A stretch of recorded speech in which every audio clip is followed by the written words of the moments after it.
Yes, Your Honor. The state will call Deputy Broadwell, Wake County Sheriff's Department.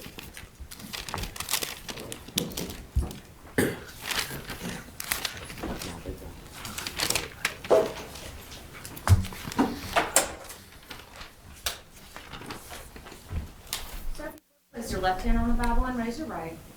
Do you solemnly swear the testimony you give to be the truth, the whole truth, and nothing but the truth, so help you God? I do. Thank you. Mr. Lava. Thank you, Your Honor.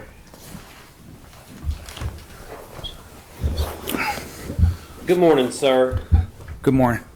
If you would, please just introduce yourself to the jury, and if you'll tell them how you're employed.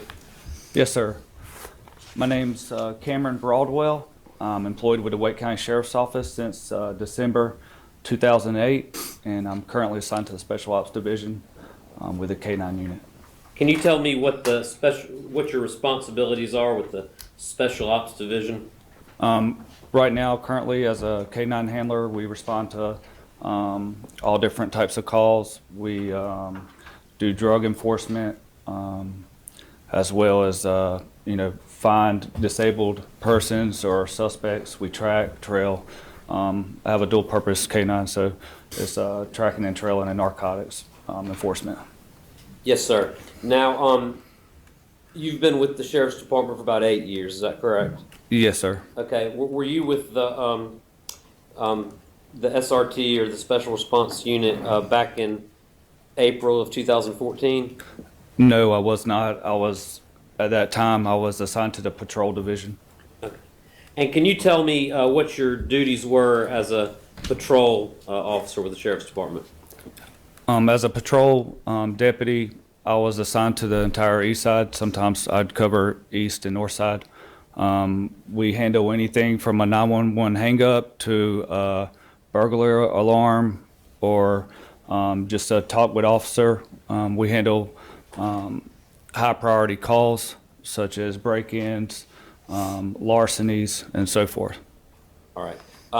Would you also respond to domestic violence calls? Yes, sir.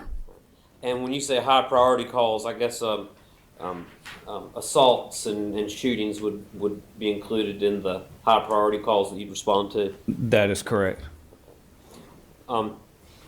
Deputy Broadwell, I want to speak to you, first of all, about the evening of April 9th of 2014. Were you sworn on duty that evening? Yes, sir, I was. And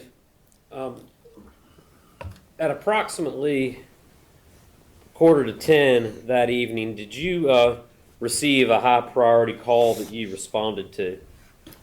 I did, as well as other patrol deputies working that area. It was a shooting call that came out over the radio. I was just going to ask, how do you receive the call? Usually, dispatch, I assist with communication sometimes, and actually a telecommunicator when they need help.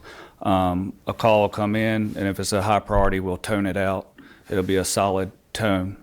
And then during those calls, more information comes in, and that's what we will run emergency traffic to, blue lights and sirens. Okay.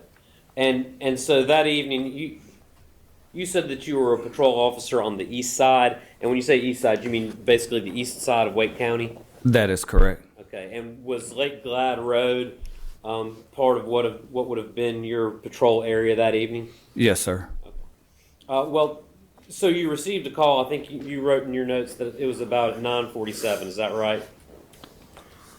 Approximately, yes, sir.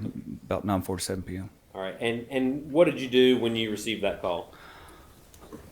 When I received that call, myself and Deputy Shapcott were not too far away. We responded, like I said, emergency traffic, blue lights and sirens to a solid tone call. It's a high priority call. We had a shooting call that came out, and it was off of Lake Glad Road that runs off of Eagle Rock Road. Okay, and so at the moment that you initially received the call, that's all the information you have is shooting call and an address. Is that correct? Yes, sir. More information was coming out through dispatch, and you try to get that information when you're responding. But that's correct. A shooting call with a suspect. We don't know if it was on scene or not, or victims, and so forth. So you didn't know the status of any victims or the status of the shooter at that point, is that correct? I believe so. I think it was like a 911 hang up call and they couldn't get call back, no answer on call back. Well, is there a protocol in place, or how do you physically respond to that call? Were you in a patrol car that evening? Yes, sir, I was. A marked patrol car. All right. And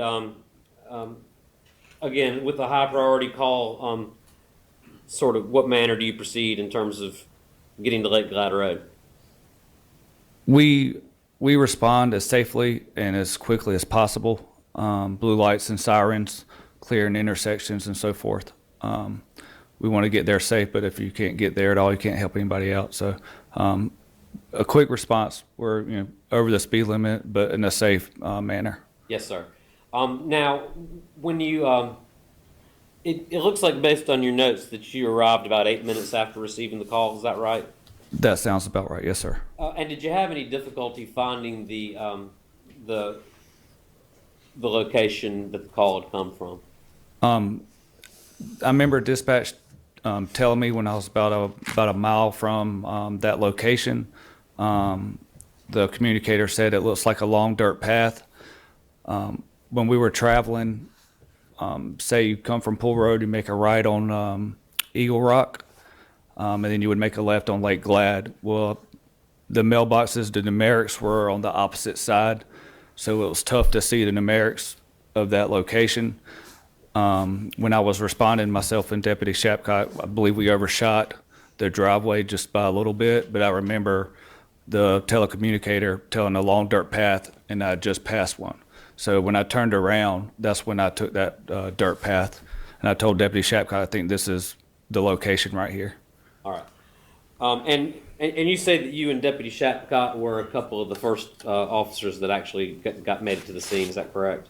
Yes, sir.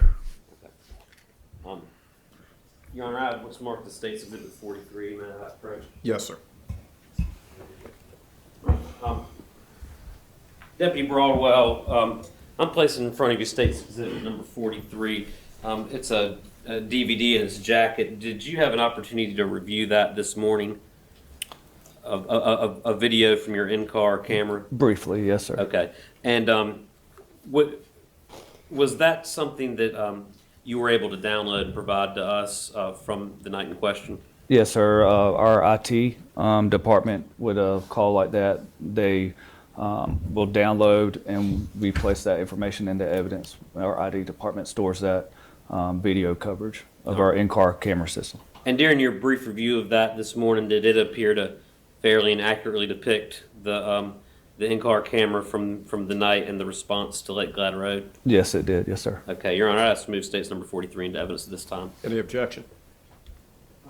It's allowed. And Your Honor, also at this time, I'd ask permission to play State's Exhibit 43. Yes, sir. If I may have just a moment, Your Honor.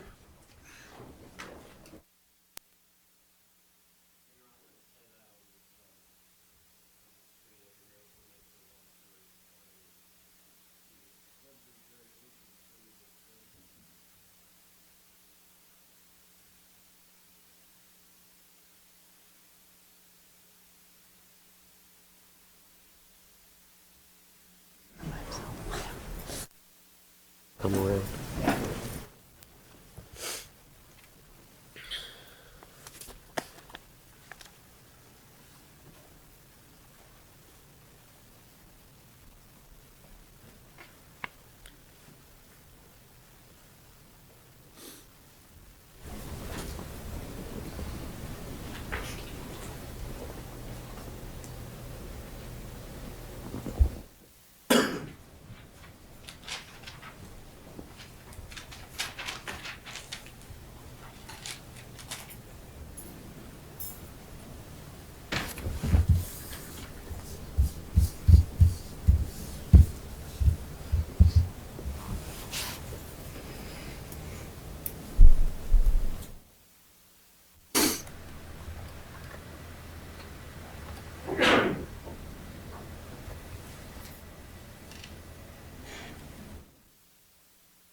Deputy Broadwell, do you see the screen that's up on the television screen now?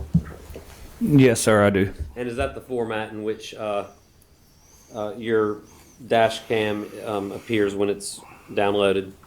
Yes, sir. Okay.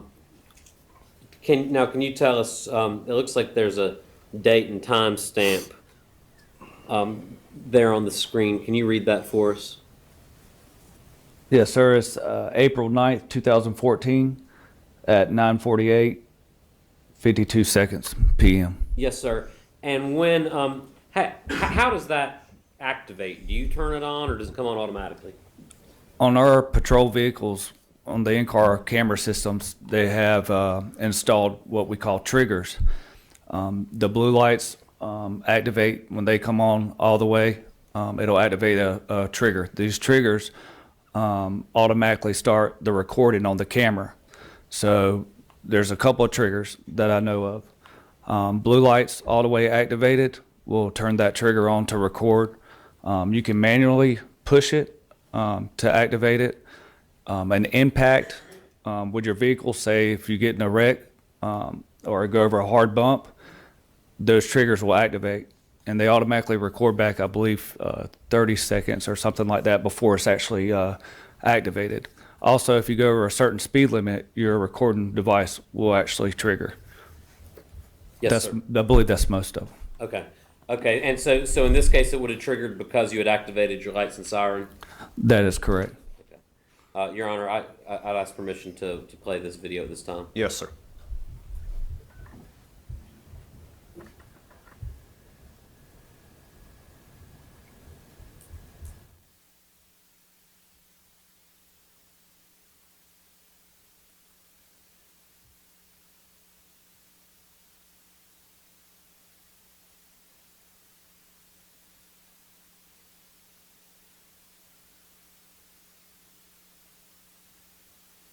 Deputy Broadwell, are you aware if there's volume with this video, or is it just the? There is usually the volume. I'll kick back on. I just heard it. So I initially started off when I was following Deputy Shapcott. I didn't turn my blue lights on immediately because I was trying to hear information as it was coming over the radio, so I could get clearly what's going on. When you have your sirens on and blue lights, it's hard to hear important information. So that's why I delayed activating my blue lights and sirens just for those few seconds. This is Roseville Road. We're approaching the Wendell Sheets. It should be up here on the right.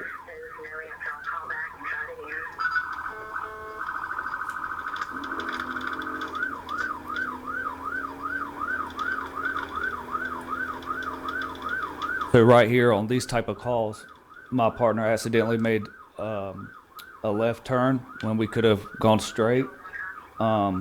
We like to stay together on a high priority call such as a shooting.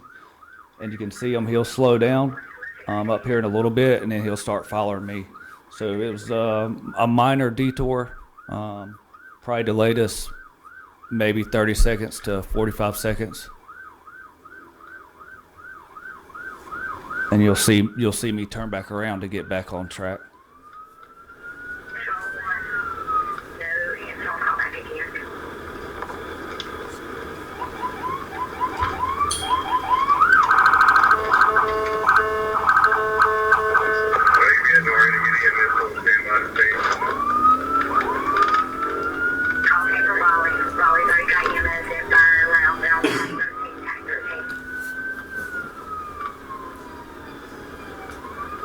So at this point, we're going back down Wendell Boulevard, just a minor detour. We're going to approach the intersection. I'm going to make a left. That left takes you to Eagle Rock Road.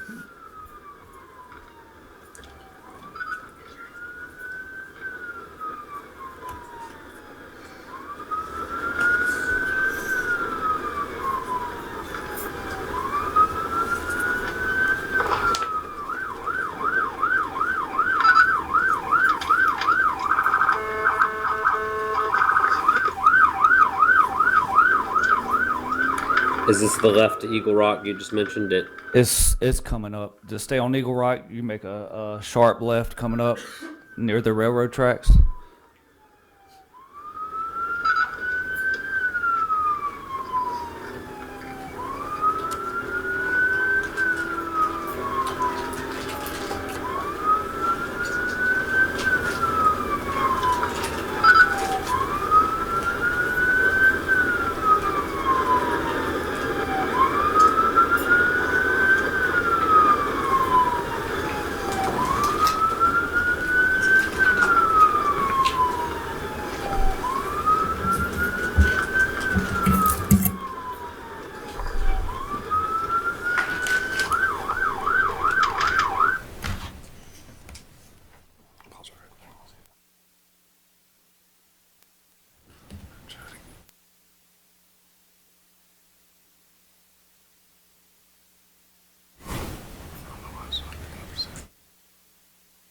There's the sharp left to stay on Eagle Rock Road.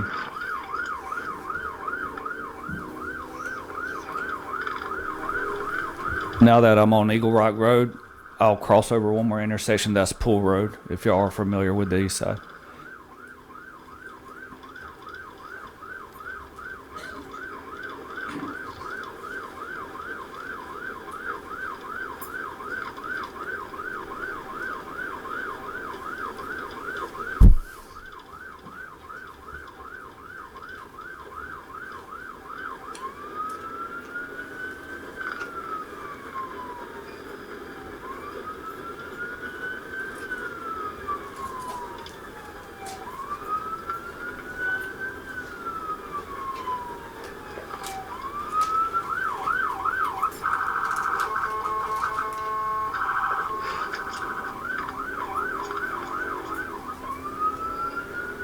That was Pool Road I was talking about. Just crossed over Pool Road.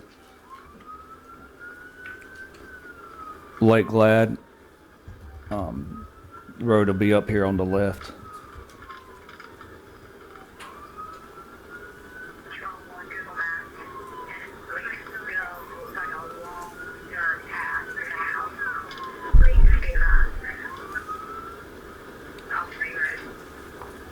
So I don't know if you heard that, but that was our communicator saying it looks like a long dirt path.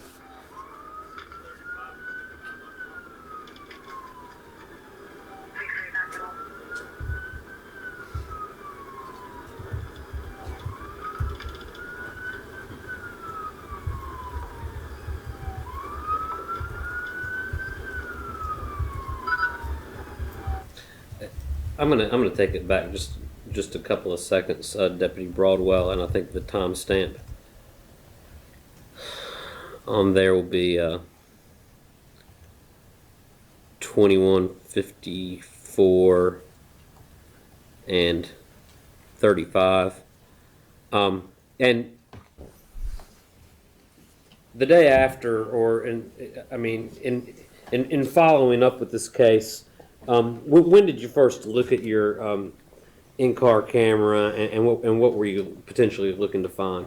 The following day, I had to provide. I was still working on normal duty at the Holden Acres address where the defendant was located, and while I was providing security, I was pulling back my video to see if I could learn or anything I could have done different or possibly seen. We knew the suspect vehicle at the time, and I was thinking that I probably passed that suspect vehicle if he was going back toward the other direction, that we would cross paths. So I started looking at my video, and I noticed the suspect vehicle passed me within a mile, half a mile, three-quarters of a mile from the victim's residence. And then I gave that information to our investigators. And at the time you're responding to Lake Glad that evening, you don't have a vehicle description. Is that correct? At the point where I was responding right there, I did not. No, sir. But at some point, maybe the next day, you learned about the make and model of a vehicle that had been associated with the events. While we were on scene during that time frame of getting suspect information out, I was inside the house and around the house. We had a vehicle description of the suspect at that time. Okay. So during that night, yes, sir. And what sort of description did you develop? It was, if you give me 1 second to Sure. look at my notes.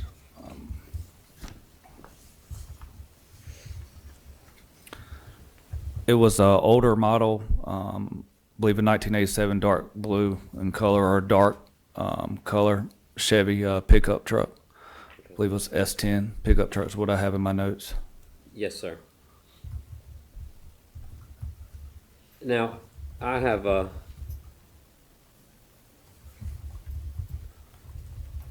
I've stopped it again at timestamp 21:54:36, and can you point out for the jury what you see from your dash cam right there?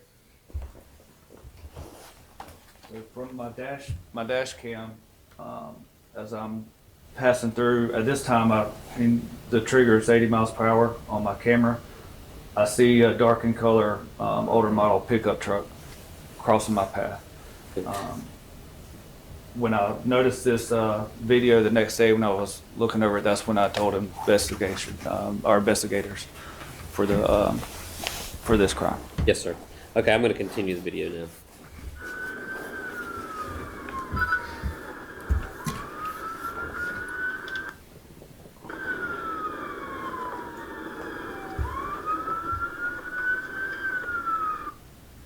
You'll see EMS staging right off of Eagle Rock and Lake Glad Road, right there.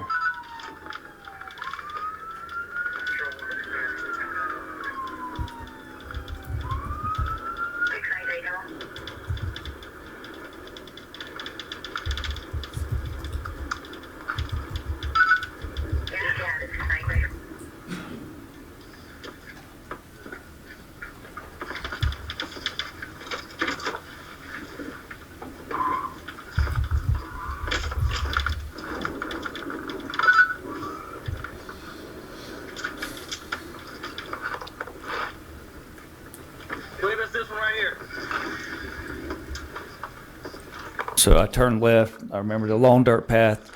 And when I approached this path, either I could go straight, right, or left. When I was looking off to the left, I saw like a street light through the woods, and my gut instinct was just to tell me to go left, and I went with it.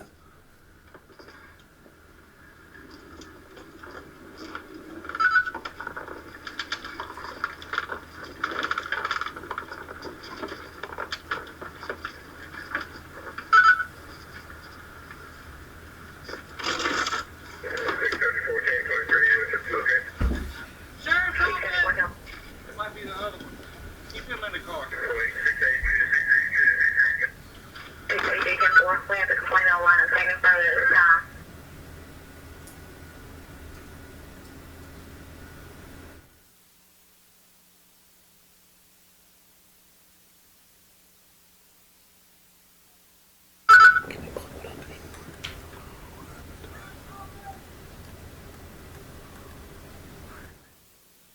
So I was yelling, giving our sheriff's office announcement, sheriff's office, come out with your hands up. And again, at this point, you don't know If I had the victims right or address or not. suspect, or even the right address. Okay. Correct.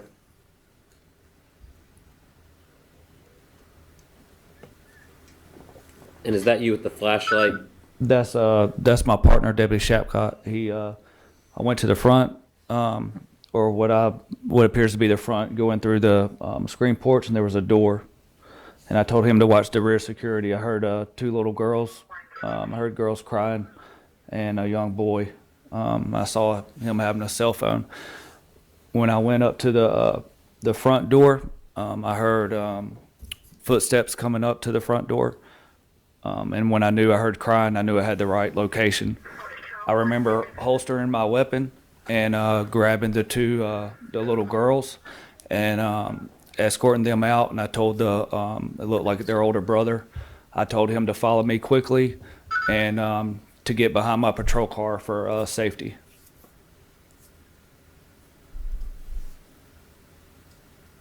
Patrol 1. The older son's Nathan Holden. Okay, so at 2158, you I hear a report of a Nathan Holden. He passed on. Who provided that information? So, as I was saying earlier, when I holstered and brought the girls back behind my patrol car, as I was bringing them back, Deputy Evans and Deputy Pittman had just pulled up. It was perfect timing. Deputy Evans then passed him the custody of the two girls and the boy over to him. He secured them in his patrol vehicle, and Deputy Evans began to get information from the oldest son.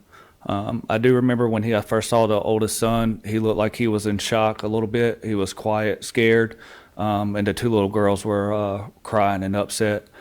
Do you recall what they said when you met them at the door? Yes, sir. Let me refer back to my notes. Overruled. After I gave my announcement, as the sheriff's office to come out with your hands up, I heard the young girls crying and footsteps to the front door. Like I said earlier, The front door was opened by a young black male and what appeared to be his two young sisters. The young black male stated he left, and the young girls were crying, saying, "Help, help. My mommy is hurt. Help." Okay.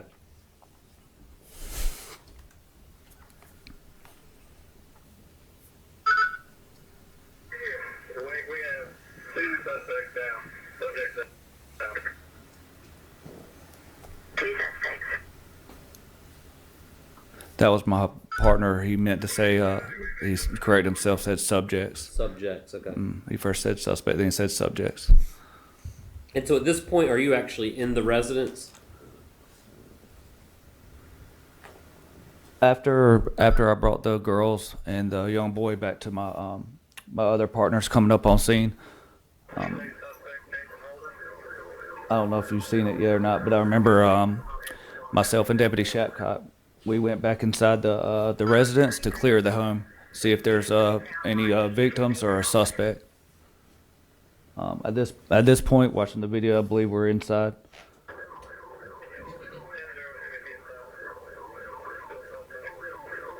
they all seen? Suspects all seen at the last one? So why not just I got two victims. They have device on arrest. So if you want to pause the video, I can help the juror Yes, sir. update. So when we went inside to clear the residence, my partner went to the left. I went to the right while we were clearing it. We found one subject to the left, non-responsive. That was later known to be Miss Taylor, LaTanya's mom. And when I first came in, I heard a faint noise off to the far right bedroom. And that's when I went over there while my partner was providing cover. I noticed in that far right bedroom was a young African-American female. She was kind of on her side, rolling around. And I told her just to stay with me. I didn't immediately go to her because I had to clear the bedroom that she was in. There was a closet and I believe another bathroom or another closet. When I initially went to go see her the first time, it looked like her shirt was off, and I saw a bullet wound right on her left chest. It was alarming. It scared me. It was hard to kind of see. And when I came back after talking to her, after I cleared it, I told my partners I'm going to stay with her until EMS came. When I went back to the bedroom to see her, she had rolled back another way, where I noticed another bullet wound went through her mouth, and her ear was bloody. How would you describe the amount of blood you saw? As particularly on her face. It was on her face. On the chest there was just a bullet wound. On her face there was a bullet wound entry, but where it exited out her ear, there was a large amount of blood around her head area, and I saw some in the doorway. All right. And you say that you made contact with her, continued to clear the residence, and then came back to her. Was it at that point that you remained with her until EMS and fire were able to respond? Yes, sir. At that point, when I came back to her and I saw her kind of on all fours, she rolled from one side to the next. That's when I saw the bullet wound to her face, and I recognized who it was. I said, "It's Tanya. It's Tanya."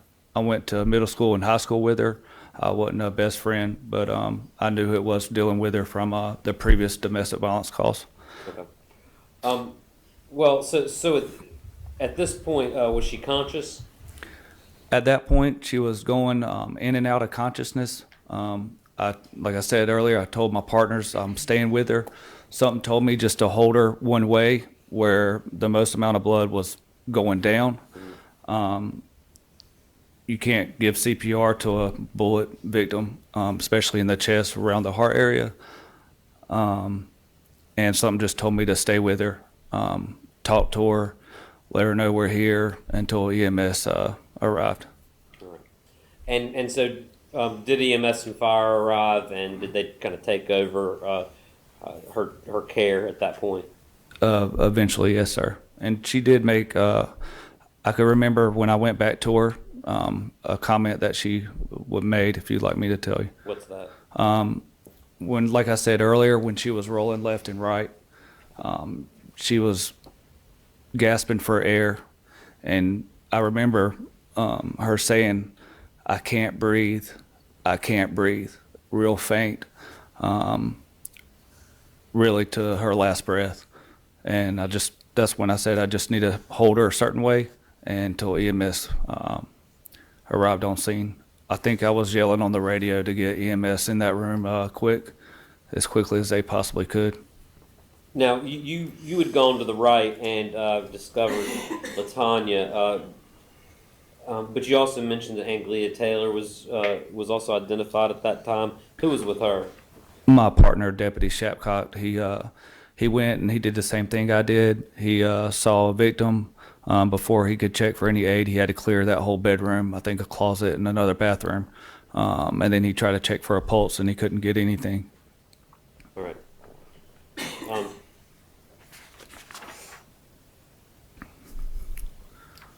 Once EMS and fire got there, were they able to get LaTanya out of the residence? They were. We had a couple, at this time, multiple units were arriving on scene to assist. And we had EMS escorted by deputies because we didn't know if suspect was still on scene. They came around the back of the residence. They checked Miss Taylor, pronounced her deceased upon on scene. And then they went to check LaTanya. That's when they came in there. And I went back inside the residence and they put her on her stretcher, took her out the back, and escorted to Wake Med immediately. Once LaTanya's out of the house and you and Deputy Shapcott have cleared the residence, or at least the interior of the residence, what did you do next? So at that point, myself and Deputy Shapcott and another partner of ours, a senior Deputy Mackey, he assisted as well. He was inside. He brought crime scene flags, and we started marking inside the residence of any evidence that we could find, whether it was blood splatter along the walls near where I found LaTanya, or bullet casings.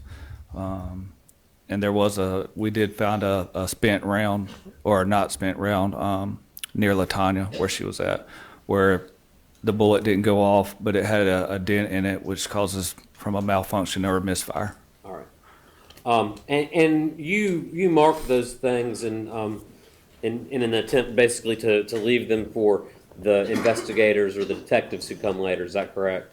That's correct. Myself, Deputy Shapcott, and Deputy Mackey, we were assistant investigators that were arrived on scene, and then they were helping put flags down as well. Was there anything else that you observed during the clearing of the residence that caused you concern or caused you to go into the backyard? Yes, there was. So when I first got the girls out, I looked real quick inside the residence, and then when we went back to clear it, the back door to this home that was near the kitchen was open, which was real alarming to myself and Deputy Shapcott. We didn't know if there was another victim or a suspect that had ran out the back door because the door was wide open. And again, all that had been reported to you by JT, the young black male that you met at the door, was just that he left. Is that correct? That is correct. So you don't know if that meant by on foot, by car, or if he was still in the vicinity. Yeah, yes, sir. We didn't know for sure. All he said was he left, and the girls were saying that mommy was hurt and help. Well, so once at some point, I guess shortly after you arrive and LaTanya's taken out of the residence of Lake Glad, do you go into the backyard and do any more investigation? Yes, sir. So myself and Deputy Shapcott and Deputy Mackey, once we were relieved from inside the residence with the evidence and stuff like that from investigators, Deputy Shapcott and we knew the back door being open was alarming.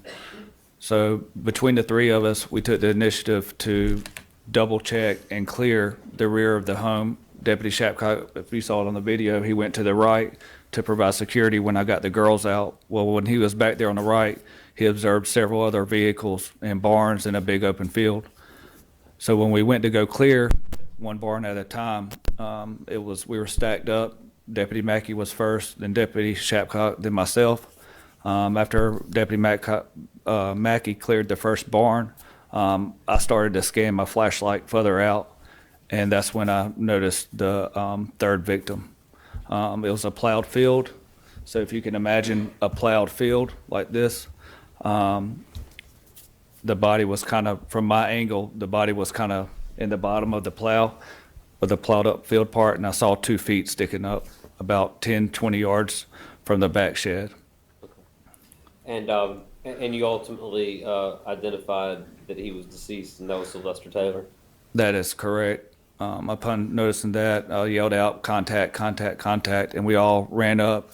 We didn't know if it was a suspect or another victim, and that's when I noticed an elderly male with a white bloody shirt, and it was another victim.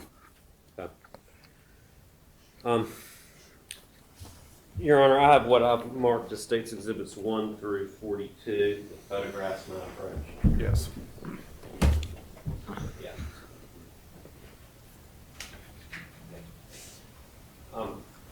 Deputy Broadwell, I'm going to place in front of you a envelope full of State's Exhibits 1 through 42, I believe. Would you just take a few minutes and review those, and you can tell me when you're done, okay? Yes, sir.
those photographs, is that correct?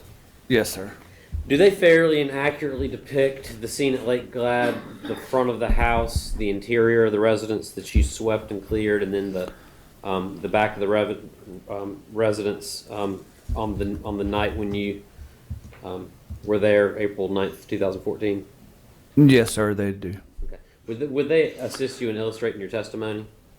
Absolutely. Okay. Your Honor, may Deputy Broadwell stand up at the screen in my approach? Yes, but we're going to take a break before you publish the exhibit, so why don't you seek admission? Once we do that, Yes. we'll break.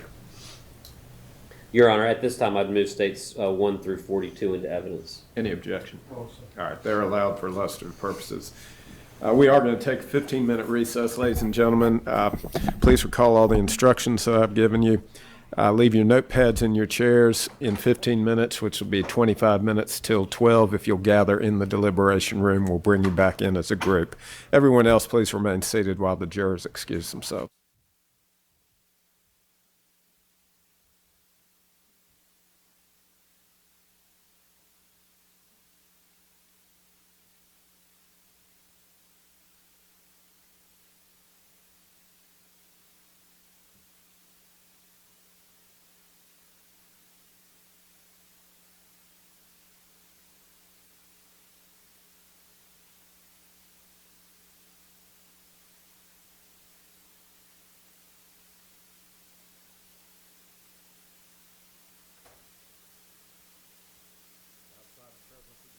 Any matters we need to take up before we break? Nothing from the state. All right.